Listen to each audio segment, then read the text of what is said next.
Good afternoon, people. Well, one we've been waiting to do.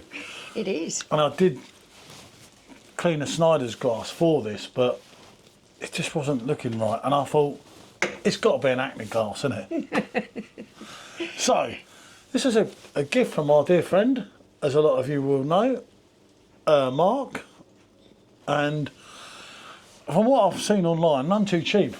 Quite shocking with him. Yeah, it looks like quite a special beer. Yeah, I do like this beer. Obviously, I didn't want to get too much about it from Mark because it will judge anything we like. It's Tap X, which we've never had. We've had all the way through the taps. And basically, expect the unexpected, incomparable, pleasantly sour wheat beer, which for me is like, wow. But I read something else that totally contradicts that, so I don't know where to go on this one. If it is sour and it's wheat beer and it's dry, nutty, smoky character on your palate, wonderful balance, elegant toasting flavour combined with topping and paired with tart berry sour notes. And the oak flavours, well, that reiterates what I read, that these are actually brewed and then they're barrel aged. Yeah. So, and this is very different for Schneider's. It's called Cuvee, Barrique, and I'm really pleased. And thank you again, Mark. Yeah, thanks for sending Mark. this. I've neither seen nor heard of it. And as soon as he showed me it on a picture, I was like, what the bloody hell's that? And they're not easy to get. They just come out for a limited run. Yeah, it actually says it on this here. It says Bavarian handcrafted ale aged in oak wine barrels. Ah, that's what I read online about it. I was trying to get a different picture. Yeah, but basically, it is a Weisse and Doppelbock. Well, we've already done their Weisse and Doppelbock tap 3, isn't it? I might have that wrong, but which was absolutely great. We've also done the Aventus, which is the glass I was going to use for this, but it didn't want to come clean. I think it was acne and pondering and so on. But yeah, this is a great moment. I say 9.5%. Yeah, white wheat Doppelbock, 375ml. I'll let you open her up and see what we get.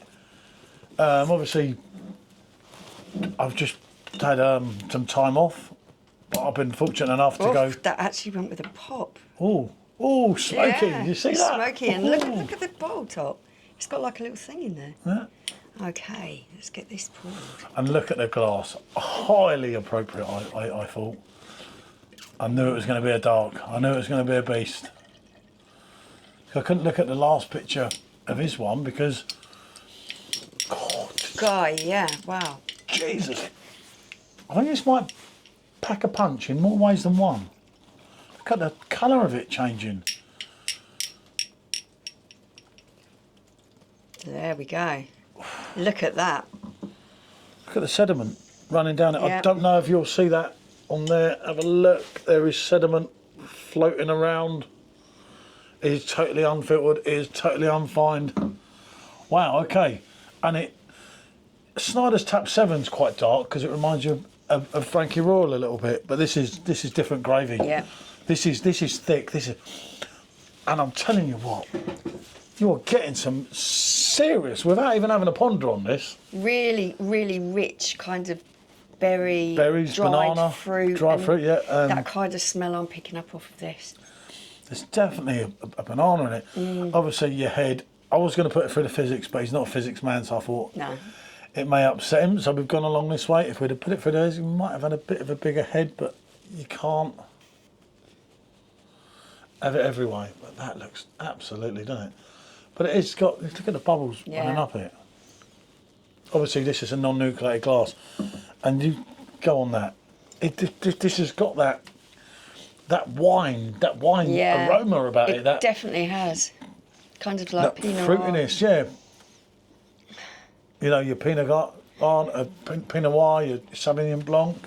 It is, yeah, it's definitely got that smoky, nutty kind of smell to it as well. And the fruitiness, berries, raisins, something like that. But yeah, absolute. And as I say, great for the channel. And there is a bit of banana in there as well. I was getting banana as you were actually pouring it.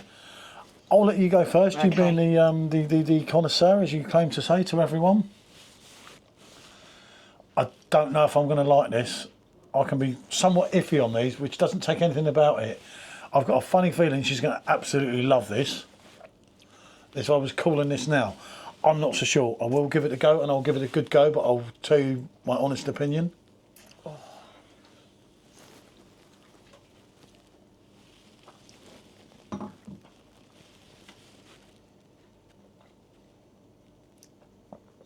Oh. Oh. You can tell it's got a bit of power. First swallow, you're getting a little bit. Second and third, it's like, oh, it's a big hitter. It's a big boy.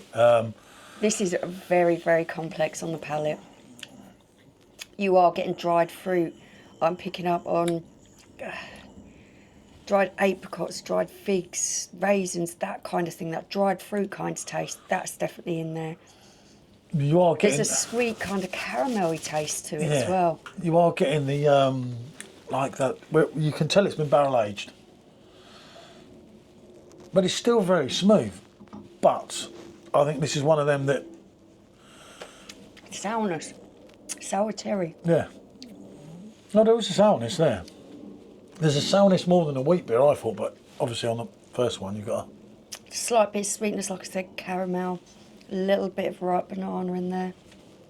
And then it moves on. It has got a really dry finish. It's like a really good dry white wine finish to it.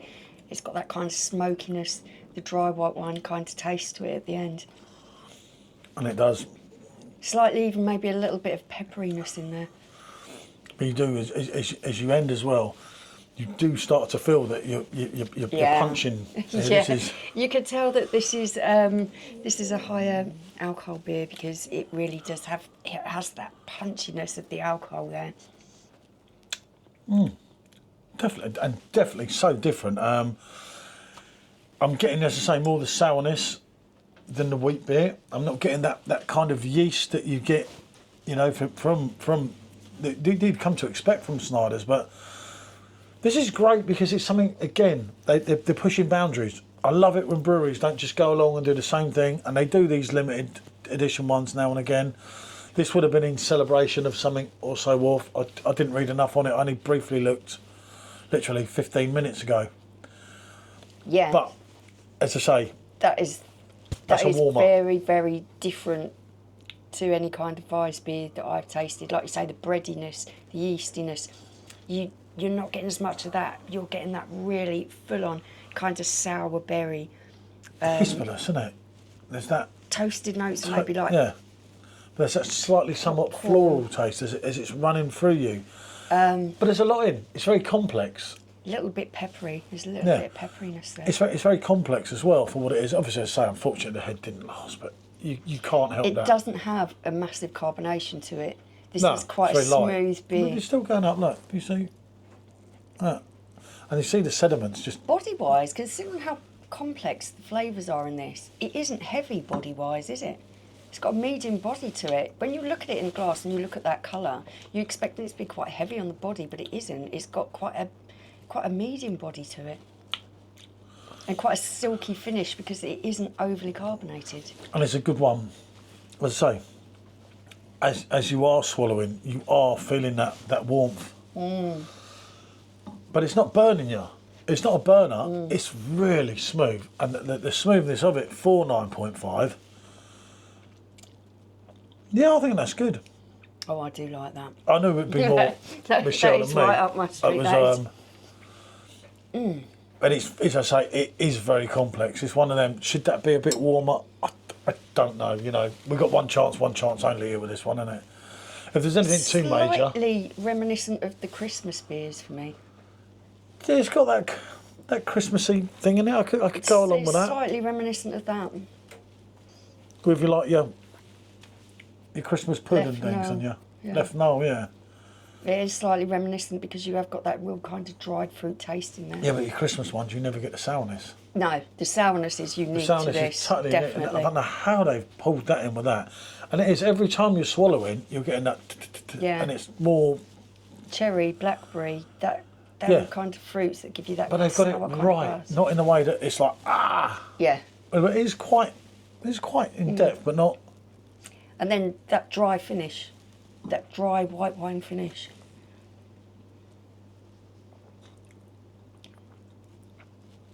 Yeah, you could be fooled into thinking this was a high wine. Yeah. If you had that in a wine bottle now, I can probably because of the sourness, and like you say, that little kind of it goes along the wheat beer kind of spiciness. Although it's not tasting like coriander, but apart from that, if you were fed this in a wine glass and it was red, for argument's sake, and warm, I'm telling you, you'd struggle to know, especially if you didn't know halfway what it was and halfway about what it's in it. But then take nothing away from it.